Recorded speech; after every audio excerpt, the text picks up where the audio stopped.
Lokasi penimbunan bahan bakar minyak jenis solar di Kota Bau-Bau digerebek polisi. BBM tersebut disembunyikan di sekitar rumah pelaku berinisial M di Jalan Erlangga, Kelurahan Bone-Bone.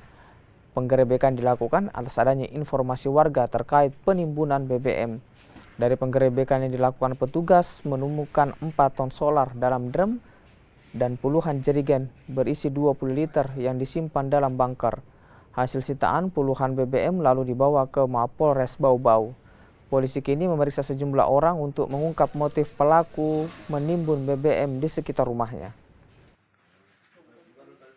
Laporan, kemudian kami bersama tim langsung mengecek di lapangan dan ditemukan pelaku inisial M di rumahnya menyimpan BBM jenis solar yang kurang lebih sebanyak 4 ton demikian. Untuk pemeriksaan sementara kami masih dalami dan lakukan pemeriksaan baik terhadap pelaku, saksi-saksi maupun dilakukan pemeriksaan ahli. Demikian.